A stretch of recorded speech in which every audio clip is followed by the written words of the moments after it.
Okay, so once again, looking at the role of sport in promoting values, now moving on and focusing in on initiatives and campaigns. Now, an initiative or a campaign is basically when a certain group is targeted either by a sport or perhaps that sport's governing body, with the hope that it's going to try and instill some values into those people, potentially. And also, obviously, these campaigns, these initiatives are aimed at trying to increase participation within that particular sport. It's not always necessarily sport specific though, and there is an example that we'll mention in a minute or two that looks at one that's just trying to get people involved in sport in general. But most of these campaigns, these initiatives, are organised by sports governing bodies, and they target particular groups of people to try and get them to engage with that sport, and hopefully at the same time try and teach them some of the sporting values that we've mentioned in previous lessons. So, looking at the first one then, we're going to focus in on what's known as the FIFA Football for Hope campaign. And basically, FIFA's Football for Hope started, I think, in around 2005, something like that. And it's basically aimed at disadvantaged communities and disadvantaged people.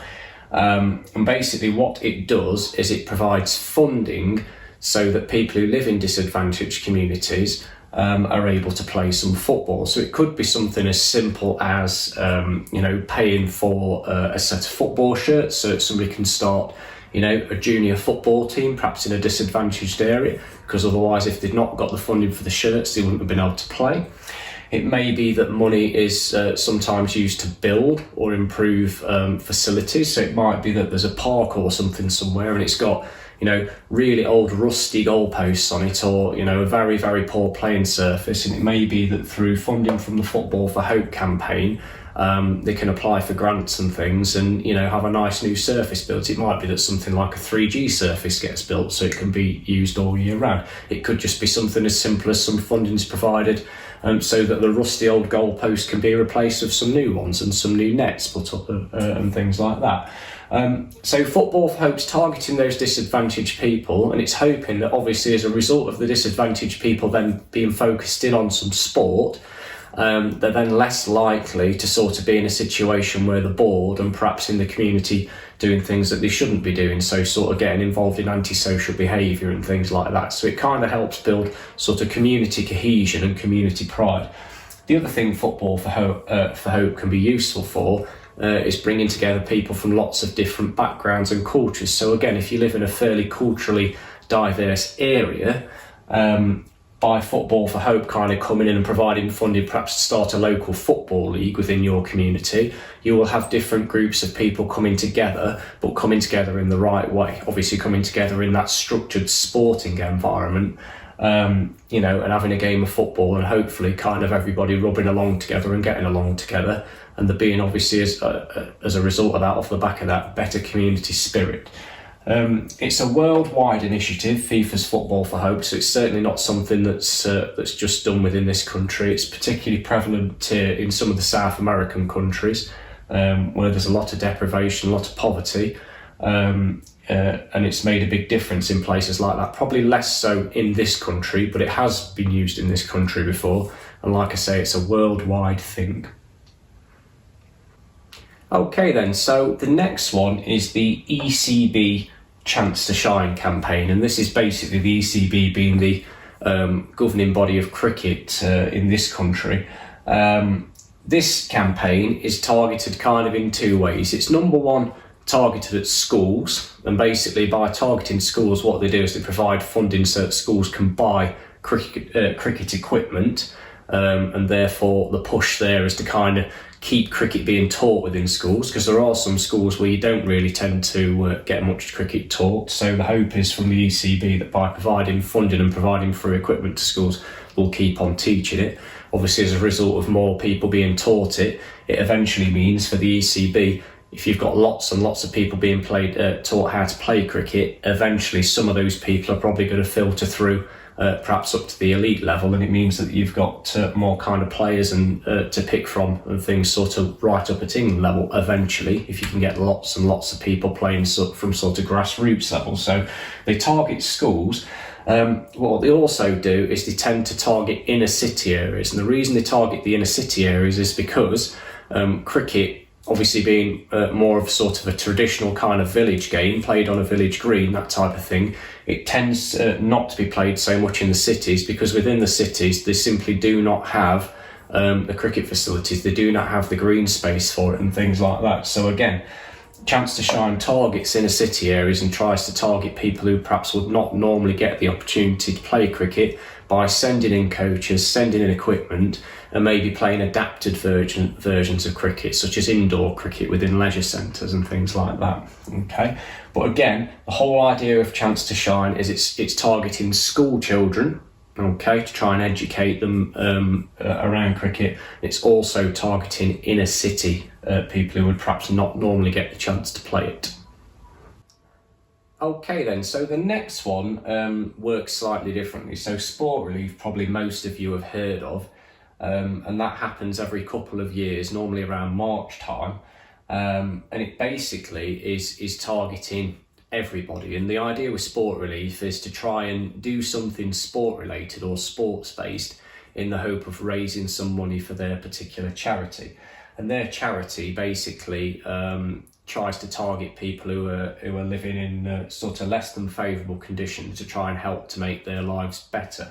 So it could be, funding for people with disabilities, for specialist equipment and things for them, stuff like that.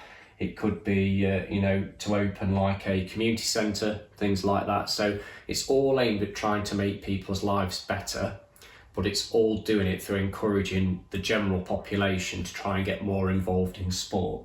And basically what tends to happen with Sport Relief is people tend to do, sports challenges. You might get a celebrity who has to run, 5 marathons in 5 days or 7 marathons in 7 days, something like that. Or, it might be that, somebody has to do like a 24-hour workout without stopping. Now, they're obviously quite extreme examples.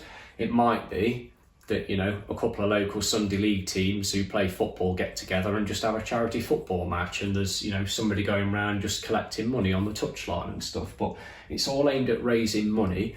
And then the idea is that money is then put back into community projects that will hopefully help people who are slightly less fortunate.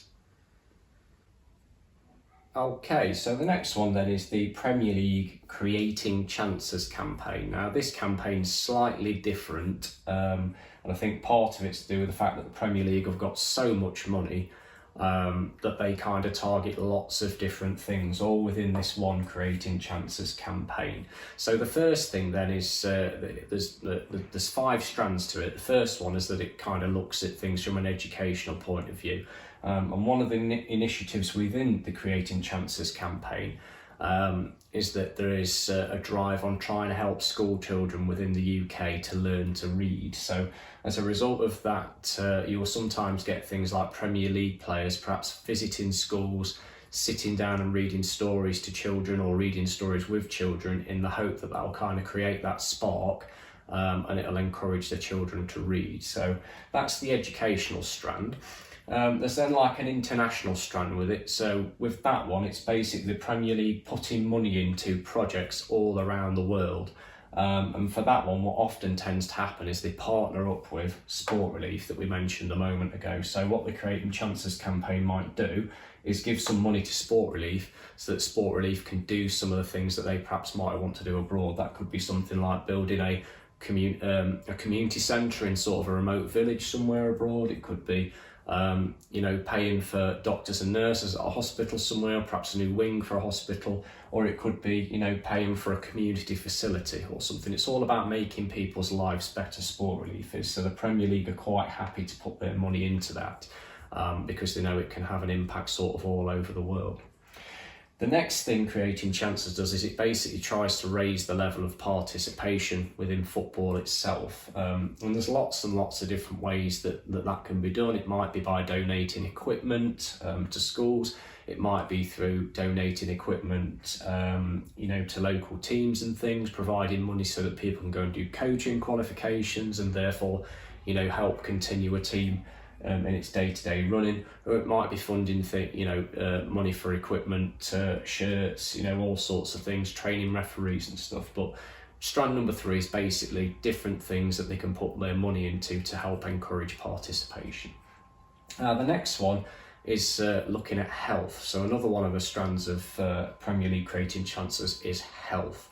And basically within that, again, it's kind of to do with the education thing we mentioned at the start, encouraging reading. Another thing that they do is they encourage people to live sort of healthy, happy lives. And again, they do that through a mixture of advertising, sending resources and things into schools, and funding projects and things through that way as well, basically encouraging health and exercise and good hygiene and that type of thing.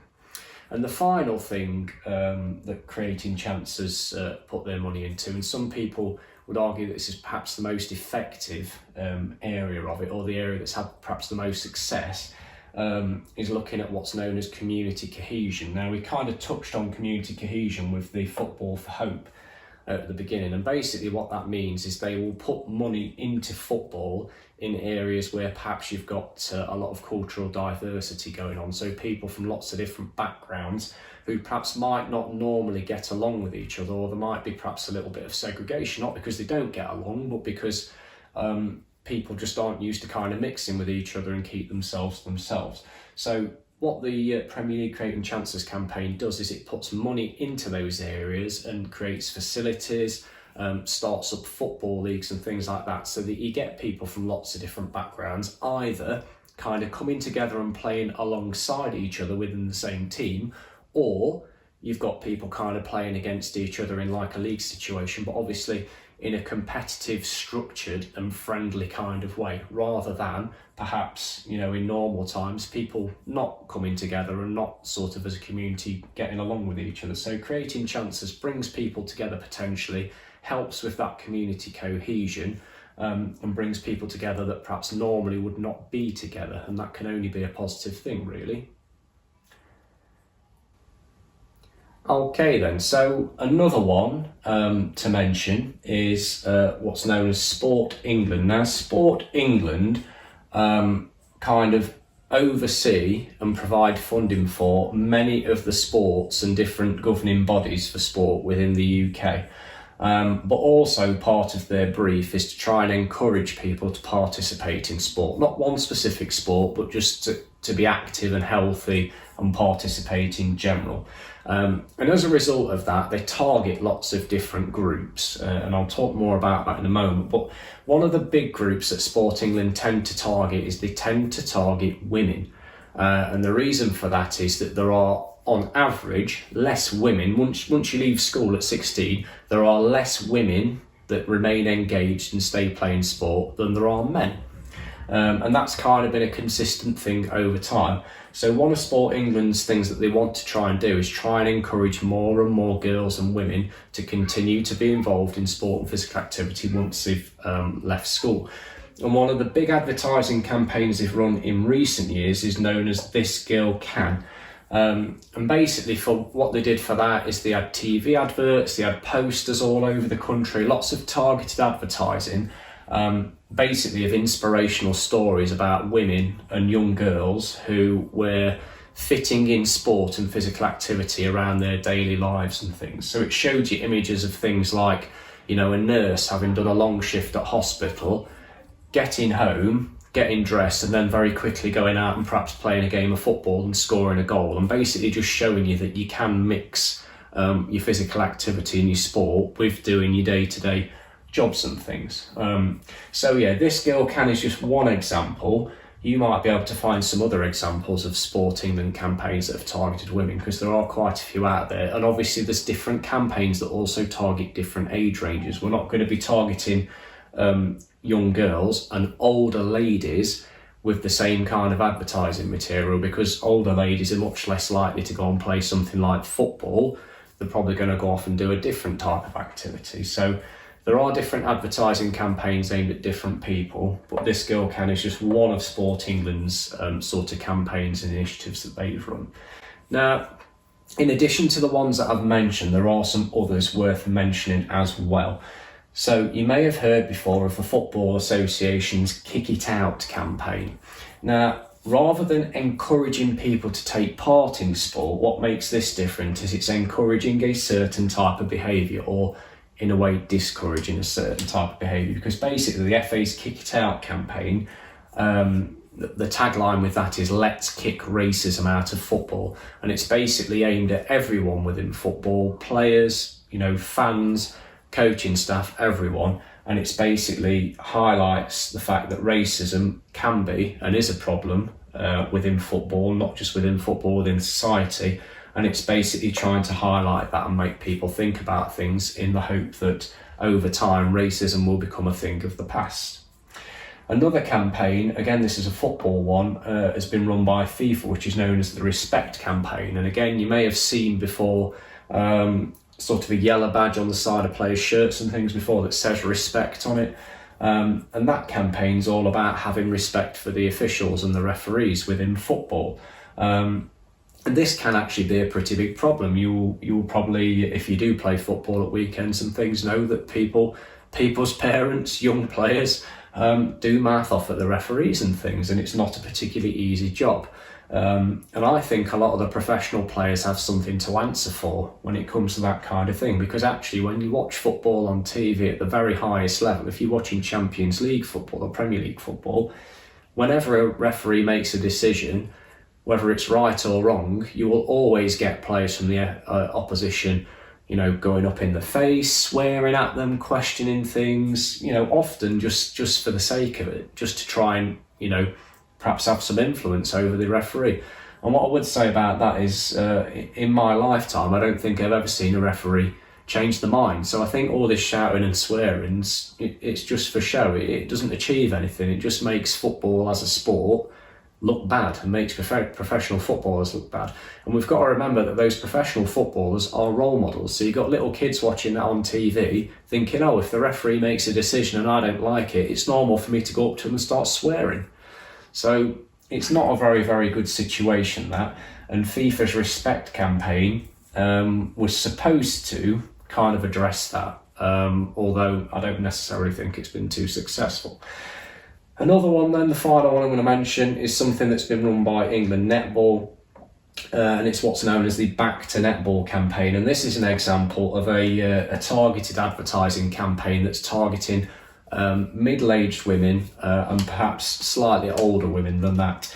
And it's basically setting up teams and leagues around the country for women who have left school, perhaps had children, a little bit older, and it encourages them to get back into netball. And it's called Back to Netball because the expectation is that most of these women will have probably played some netball when they're at school, but probably haven't done any since. So the whole idea with that is there's a little bit of coaching, there's some games and things, there's some leagues set up, but you are playing against people who are in the same situation as yourself, i.e. they did netball at school, they maybe left school 15, 20 years ago, and they're now looking to get back into something to kind of keep themselves fit and healthy. So that's the England Netball Back to Netball campaign.